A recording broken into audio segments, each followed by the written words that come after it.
mengucapkan selamat sore dan salam. Bapak Ibu yang dikasihi Tuhan, kembali kita sore hari ini, hari Selasa tanggal 3 November tahun 2020, akan membangun ibadat dalam keluarga kita masing-masing. Mari Bapak Ibu kita bangun. Bapak Ibu kami persilahkan untuk berdiri.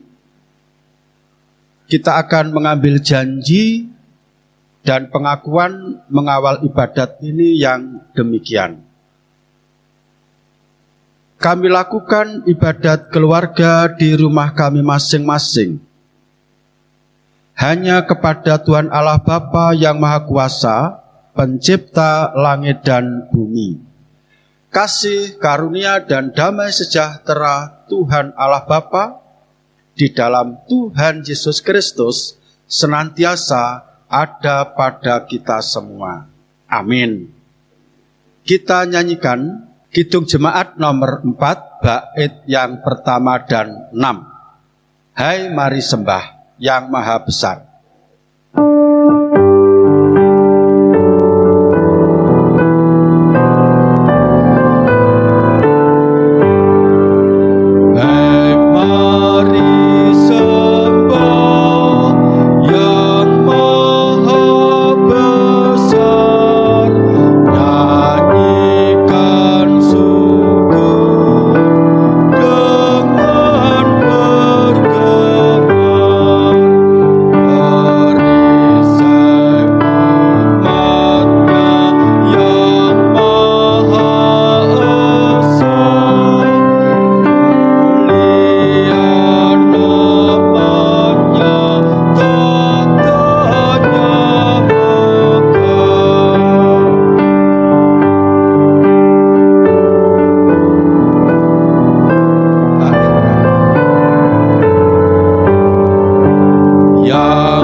Mari Bapak Ibu bersama-sama kita masuk di dalam doa untuk merenungkan firman Tuhan. Kita siapkan bacaannya dari Kisah Para Rasul pasal 13 ayat 1 sampai 12. Sebelumnya mari kita berdoa untuk menerima firman Tuhan ini. Mari kita berdoa.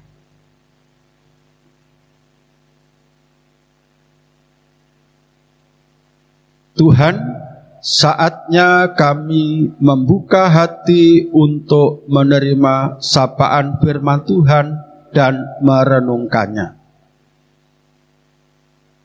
Melalui hamba Tuhan yang sudah Tuhan tunjuk, Tuhan pilih, kiranya Engkau berkenan memakai untuk menyampaikan pesan Tuhan kepada kami, keluarga kami masing-masing. Dan buatlah kami semua, keluarga-keluarga Kristen ini mampu menangkap, memahami, mengerti, hingga melakukannya dalam kehidupan sehari-hari. Dalam nama Tuhan kami, Yesus Kristus, kami berdoa. Amin. Nggih, Bapak Ibu, Kisah Para Rasul pasal 13 ayat 1 sampai 12. Saya baca demikian.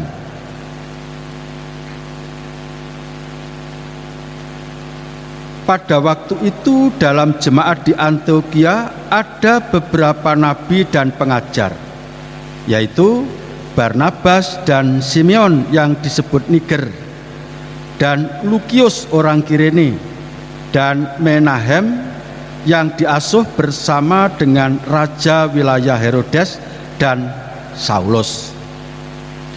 Pada suatu hari ketika mereka beribadah kepada Tuhan dan berpuasa, berkatalah Roh Kudus, "Khususkanlah Barnabas dan Saulus bagiku untuk tugas yang telah kutentukan bagi mereka." Maka berpuasa dan berdoalah mereka, dan setelah meletakkan tangan ke atas kedua orang itu, mereka membiarkan keduanya pergi. Oleh karena disuruh Roh Kudus, Barnabas dan Saulus berangkat ke Seleukia, dan dari situ mereka berlayar ke Siprus. Setiba di Salamis, mereka memberitakan firman Allah di dalam rumah-rumah ibadat orang Yahudi, dan Yohanes menyertai mereka sebagai pembantu mereka. Mereka mengelilingi seluruh pulau itu sampai ke Pafos. Di situ mereka bertemu dengan seorang Yahudi bernama Bar Yesus. Ia seorang tukang sihir dan nabi palsu. Ia adalah kawan gubernur pulau itu, Sergius Paulus, yang adalah orang cerdas. Gubernur itu memanggil Barnabas dan Saulus karena ia ingin mendengar firman Allah. Tetapi Elimas, demikianlah namanya dalam bahasa Yunani, tukang sihir itu menghalang-halangi mereka dan berusaha membelokkan gubernur itu dari imannya. Tetapi Saulus, juga disebut Paulus, yang penuh dengan Roh Kudus, menatap dia dan berkata, "Hai anak iblis, engkau penuh dengan rupa-rupa tipu muslihat dan kejahatan. Engkau musuh segala kebenaran. Tidakkah engkau akan berhenti membelokkan jalan Tuhan yang lurus itu? Sekarang lihatlah, tangan Tuhan datang menimpa engkau, dan engkau menjadi buta. Beberapa hari lamanya engkau tidak akan dapat melihat matahari." Dan seketika itu juga orang itu merasa diliputi kabut dan gelap, dan sambil meraba-raba ia harus mencari orang untuk menuntun dia. Melihat apa yang terjadi itu, percayalah gubernur itu, ia takjub oleh ajaran Tuhan. Demikian Bapak Ibu yang berbahagia adalah kita semua yang setia mendengarkan firman Tuhan ini, mau merenungkan dan menyatakannya dalam kehidupan sehari-hari. Amin. Bapak Ibu yang dikasihi Tuhan, apa yang menimpa Bar Yesus atau nama lain Elimas untuk si tukang sihir adalah suatu kenyataan bahwa orang jahat itu tidak bisa melihat kebenaran. Hal itu nyata saat Elimas atau Bar Yesus mencoba menghalang-halangi Sergius Paulus, seorang gubernur yang disebut-sebut dengan orang yang cerdas, untuk belajar tentang iman Kristen kepada Paulus dan Barnabas. Belum sampai Paulus dan Barnabas menyampaikan pemberitaan tentang Injil Kristus Yesus, Elimas atau Bar Yesus itu sudah menerima upahnya. Ia dibuat tidak bisa melihat alias buta.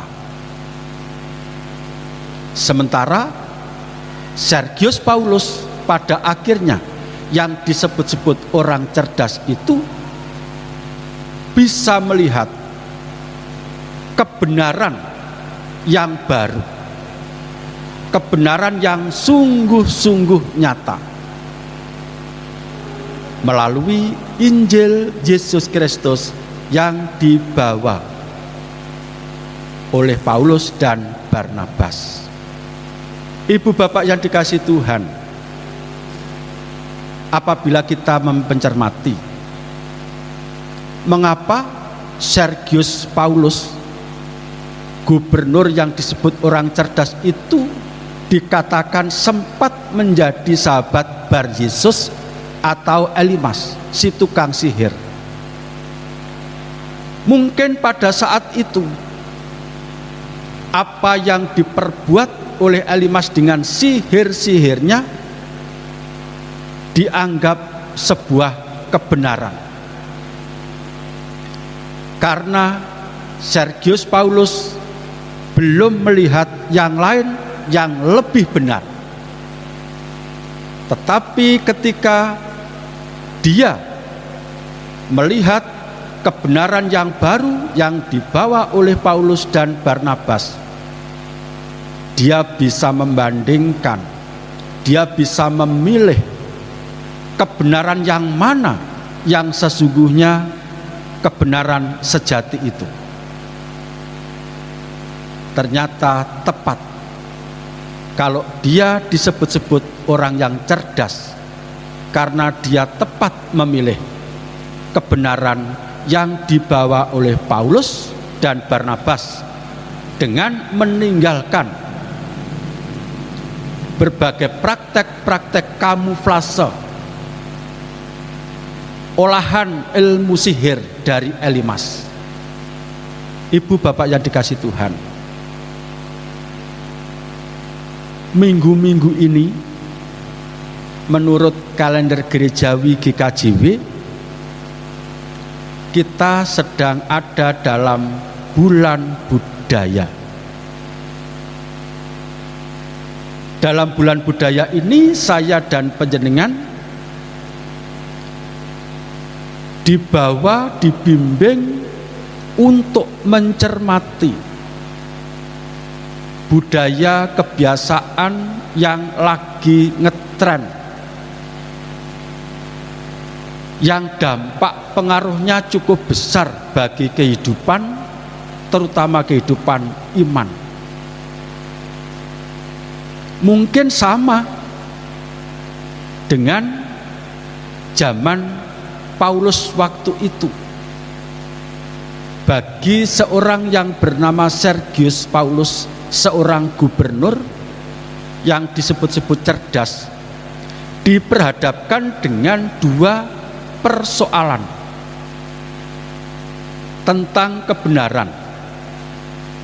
Kebenaran yang dibawa oleh tukang sihir Elimas dan kebenaran yang dibawa oleh Paulus dan Barnabas. Sergius Paulus bisa mengambil sikap yang tepat. Demikian pula saya dan panjenengan terhadap budaya, adat istiadat atau kebiasaan atau yang disebut dengan tren-tren baru. Apakah semuanya itu nanti sesuai dengan iman Kristen? Atau apabila budaya, apakah budaya itu sejalan dan mendukung terhadap pertumbuhan iman dan agama Kristen? Ibu bapak yang dikasihi Tuhan, agama Kristen atau iman Kristen ini tidak pernah bersifat konfrontatif atau antagonis terhadap budaya, adat istiadat, kebiasaan atau tren-tren modern. Tetapi juga tidak sekaligus bersikap akomodatif yang hanya menerima mentahnya. Iman Kristen dan agama Kristen, termasuk saya dan panjenengan, ini harus cerdas seperti Sergius Paulus, harus tegas dan berani seperti Paulus dan Barnabas. Bapak Ibu yang dikasihi Tuhan, sebab tidak semua budaya ini sejalan dengan iman Kristen. Dan ada kecenderungan beberapa budaya, kebiasaan, adat istiadat yang sengaja berusaha untuk menguasai agama atau iman Kristen. Bapak Ibu yang dikasihi Tuhan, maka kita perlu cerdas dan berhati-hati. Bukan berarti kita menolak, tetapi juga sekaligus kita tidak hanya menerima mentahnya. Telitilah apakah budaya, tradisi, tren-tren baru, adat istiadat itu bisa mendukung bila dijalankan untuk menerjemahkan iman Kristen ini sebagai realita.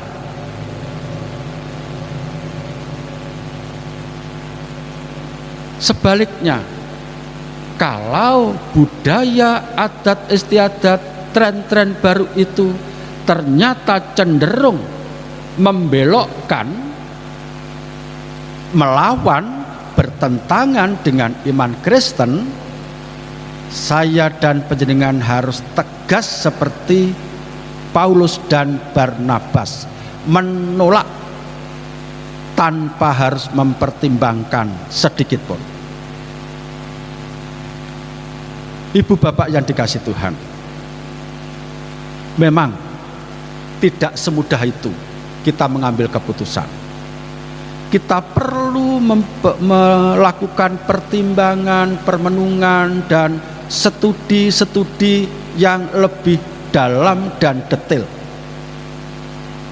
Saya dan panjenengan perlu memiliki sikap seperti Sergius Paulus, gubernur yang cerdas.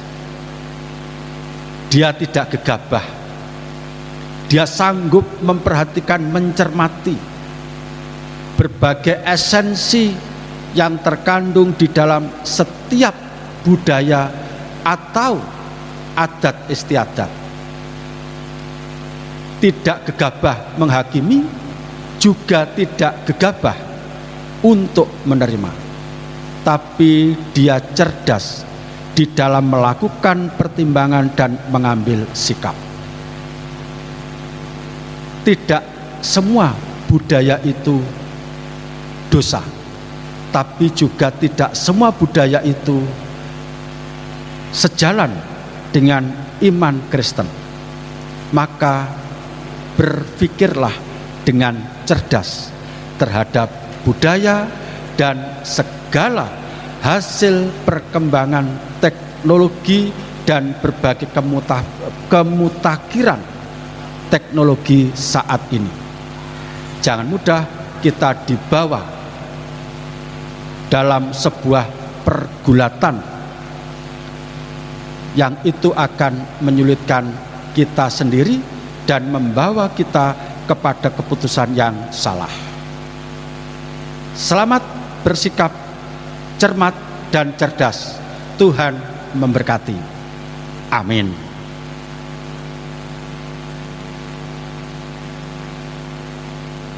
Amin.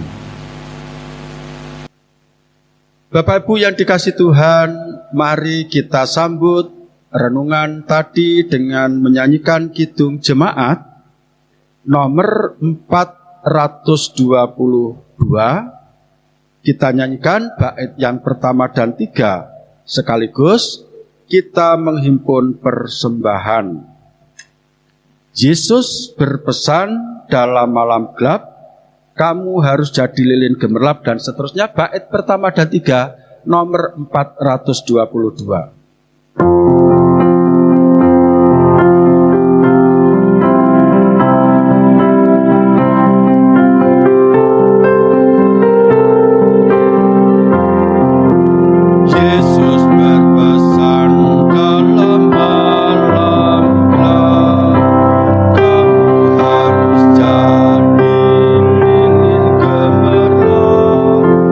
Anak masing-masing di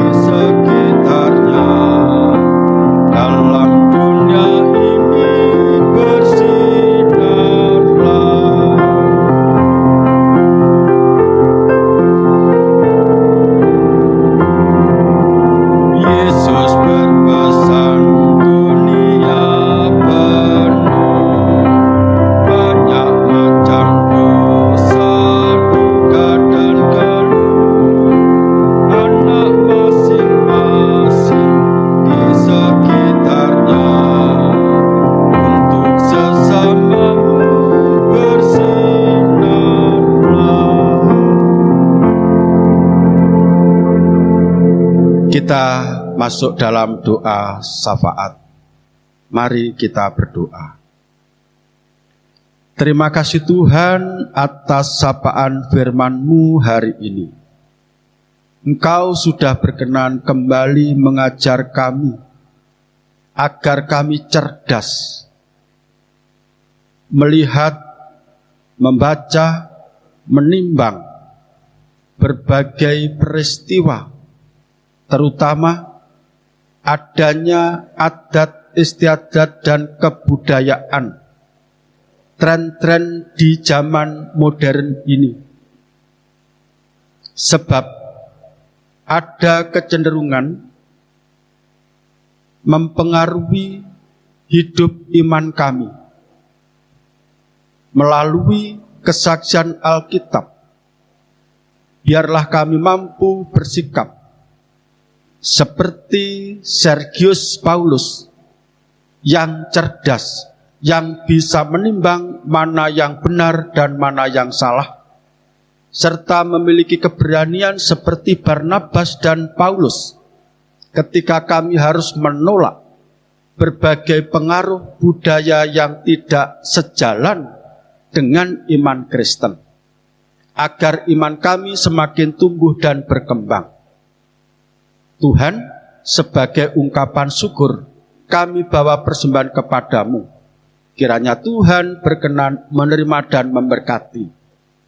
Di tengah-tengah doa kami ini Tuhan, kami mengucap syukur atas jawaban permohonan-permohonan kami. Bagi saudara-saudara kami yang sudah bisa lepas dari belenggu dan deraan penyakit, kiranya Tuhan membuat mereka semakin waspada.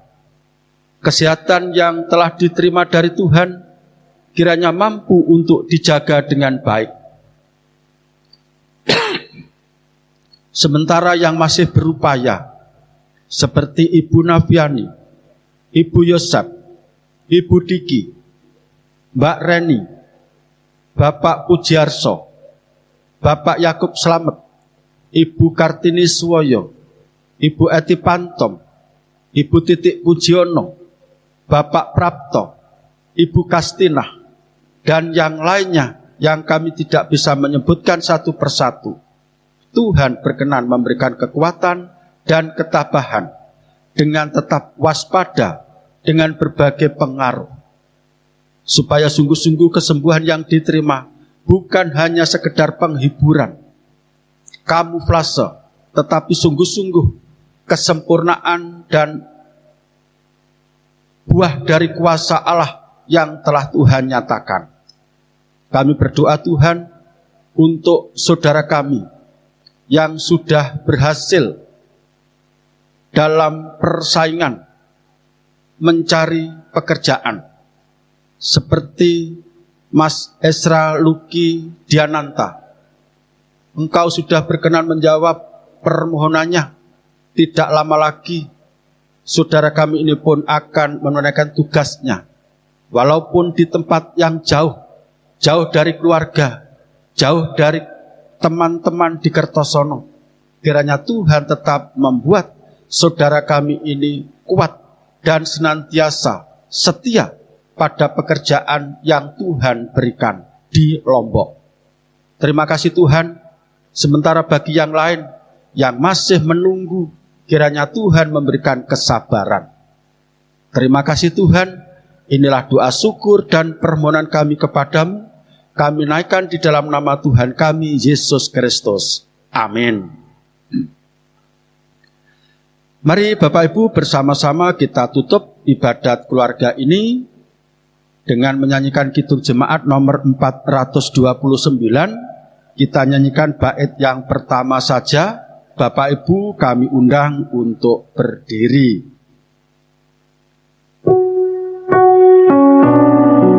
Masih banyak orang berjalan.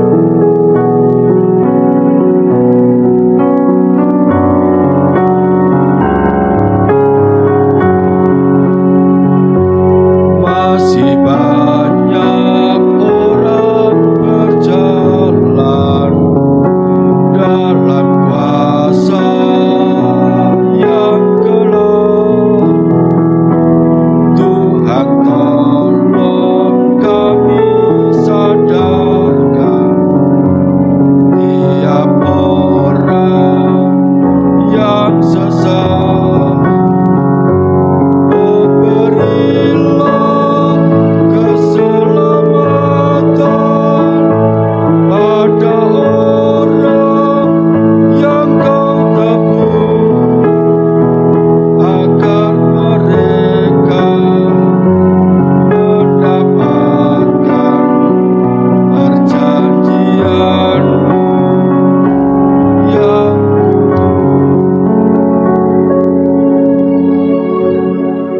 Kita terima berkat Tuhan melalui hamba-Nya yang demikian.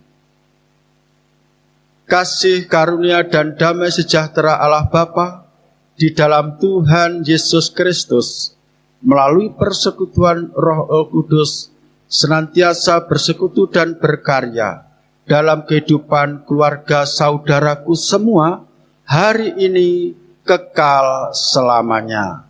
Amin. Demikian Bapak Ibu akhirnya mengucapkan selamat malam, selamat berkumpul bersama keluarga dan berbagi. Tuhan memberkati. Amin.